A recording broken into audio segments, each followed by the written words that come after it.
More than anything, Feldway's body was proof of that. In contrast to Veldanava, whose long, jet black hair embodies the brilliance of the stars themselves, Feldway has long, silver hair that seems to represent shining light. Veldanava himself created a body identical to his own, and gave it to Feldway. It is hard to believe that, after being treated so specially, Feldway would still voice dissatisfaction. This is Zalario's thought. Stop being spoiled. What? Don't forget your mission and spout your own selfish reasoning.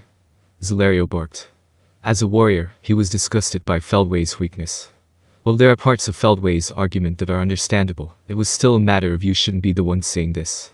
At the very least, if they were in the same position, there should have been a consultation with Zalario and the others. If Feldway felt abandoned by Veldanava, then how was he being treated by Zalario and the others? Feldway is too selfish. Even he can't sympathize with him when he's using others as he pleases. Draw your sword. I'll reforge your willpower. With that declaration, Zalario drew his hard sword and readied himself. The sword of Zalario, capable of cleaving even the insector with their robust Arionium exoskeletons in a single stroke, is undoubtedly of mythical grade. Though he may not match Feldway in overall power, Zalario prided himself on surpassing him in skill. He'd been ready to give him a hard blow to wake him up.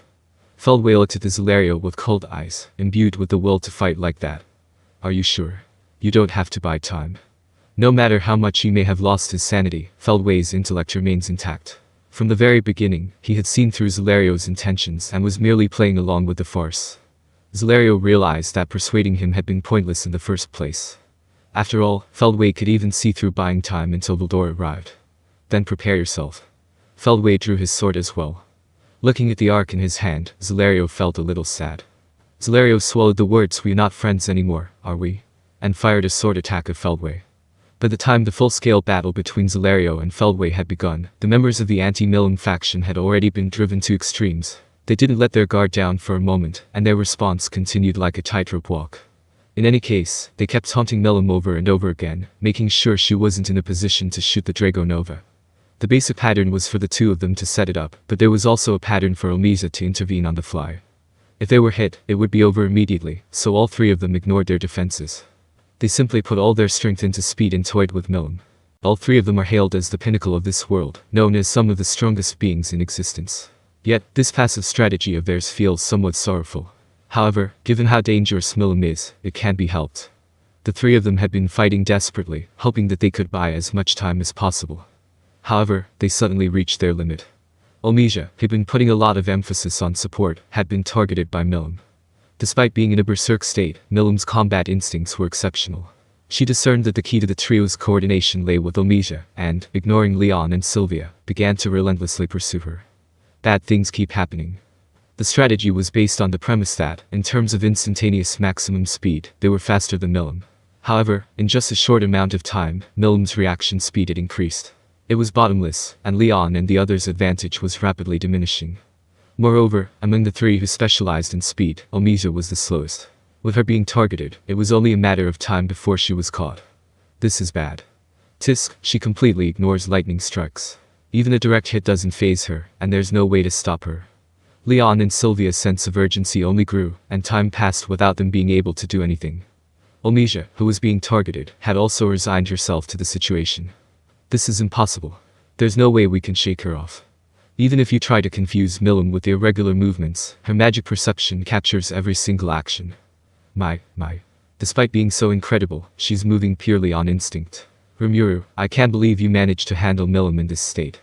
It was a little late for that, but Elmesia understood how amazing Rimuru was. In the blink of an eye, Rimuru was accompanied by the monsters of the forest, carrying out civilization and enlightenment. No matter what era you look at it from, there aren't many people lined up. They're monsters, though. The speed at which they developed was terrifying, and from Elmesia's point of view, it was dangerous. When she first saw that he had a primordial demon under his command, she seriously doubted her sanity. And when their number increased from 1 to 4, she almost screamed, "This is ridiculous." Primary, what if Diablo went berserk? In response to Elmesia's question, Rimuru calmly replied, "I'll stop him before he loses control." At the time, she hadn't taken him seriously. She was just impressed by his guts. So that was how you really felt, huh? Elmesia agreed, though it was a little late for that. Rimuru's ideals boiled Elmesia's withered heart. Ah, that was fun. Together with Rimuru and Garden Jomel, they schemed and even formed a secret society. They built a new ruling system in the Western countries, which had been ruled by the Raso clan.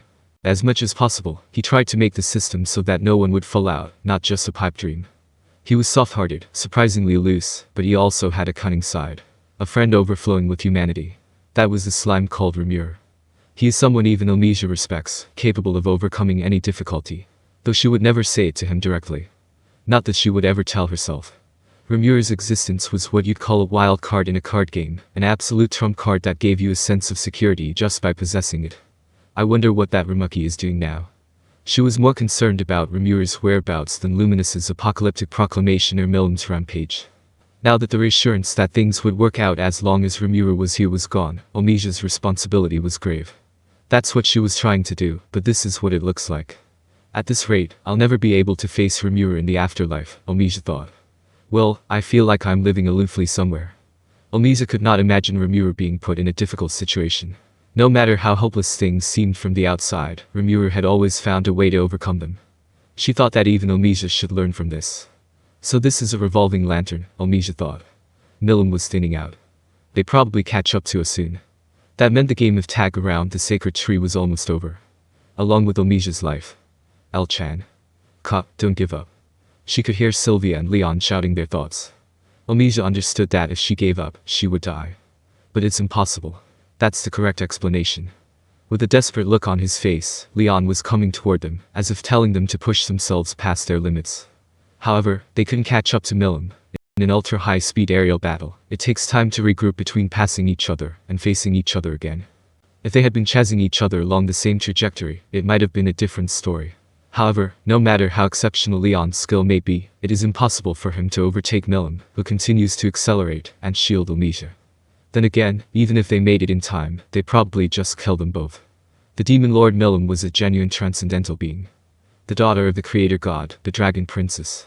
She was the master of many legends. The real thing was amazing enough to make them fade away. When she was next to Rimuru, she just looked like a normal girl. Right now, it was nothing more than a catastrophe. The approaching ultra-high-density mass of energy would shatter Elmesia upon impact. Even Elmesia, one of the strongest beings in this world, could do nothing but await her final moments. So, Leon-kun, you don't have to blame yourself so much, okay? Despite his cool appearance, Demon Lord Leon is quite emotional and possesses a passionate soul. He is often misunderstood and has now fully embraced his role as a villain, but to Elmesia, he is still a beloved junior disciple.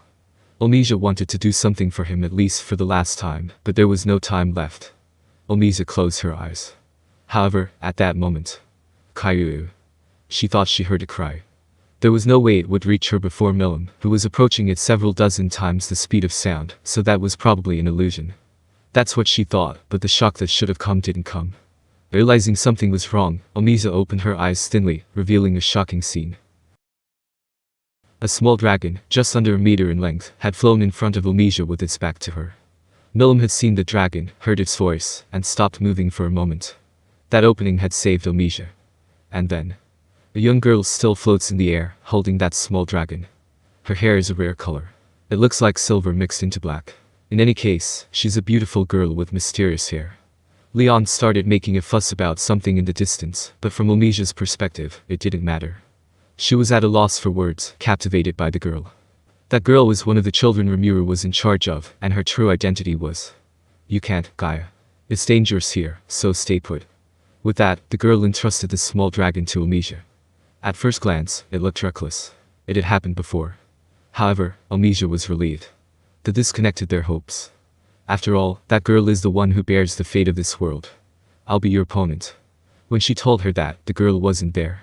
There was a beautiful woman with long black and silver hair that seemed to be studded with silver light, fluttering smoothly. In her hands is the moonlit sacred sword, and in her defense is the divine spirit arms. Needless to say, it was Chloe, the hero who had taken on a fighting form. Chloe produced a barrier to parry Milim's charge. This helped Elmesia escape from danger. And right after that, the decisive battle between Milim and Chloe had begun. Leon and Sylvia came up next to Elmesia, who was taking a breather. I'm glad you're safe. Yes, really. It's all thanks to Chloe, the transcendentally beautiful girl. You should be grateful. Why are you bragging there, Leon? Really, that's so true. He goes around saying things are transcendent and all. Leon-kun can be so weird sometimes, you know. Shut up. Leon, with a serious expression back on his face, stopped dealing with the noisy mother and daughter. If he didn't retort, they would keep teasing him, so it was best to cut it off cleanly. That aside, it was true that everyone had been saved by Chloe's appearance. Kai. And then Gaia, the mini dragon in Elmesia's arms, squealed. Why is Gaia here? Currently, the control room inside Tempest's labyrinth was the safest place in the world. Therefore, the waiting room adjacent to the control room served as a refuge for pregnant individuals such as Mimiji and Alvis, as well as for the children. Chloe, who had also awakened, was there as well. Although it had been explained to everyone that she was feeling unwell, she had evacuated together with Kenya, Alice, and the others, and they were all distracting themselves from their anxiety by playing board games. She was striving to recover her stamina so that she would be ready to fight when the time came. But just then, there was a report that the evil dragon beast Vega had fired was approaching, aiming for the lowest level. In order to intercept this, Hikuro, who was her guardian and bodyguard, had been deployed. Immediately after that, something strange happened to Gaia. Chloe was the only one who could react. Intuitively, she sensed that something had happened to Milim, the demon lord who is connected to Gaia. This meant that Rimuru, who was trying to deal with Milim, was also caught up in a serious situation. There's no way Chloe could stay quiet. She sensed that Gaia was about to perform a space-time leap, drawn by the bond of souls with Milim, and had come along without letting the others notice. That was the explanation. In the nick of time, Chloe the hero made it in time. Leon and the others obediently accepted the situation. The masked hero, hailed as the strongest in history, really is different. Elmesia marveled at that. She looks dignified and cool in her mask, but her real face is pretty and cute. She's giddy. Leon gave a big nod and expressed his approval, saying, exactly. Just a bit stronger than me. It's only natural that you're called the strongest in history. And so on, adding even dramatizations that were convenient for her, to praise Chloe. The one to wait for this statement was Elmesia's mother Sylvia.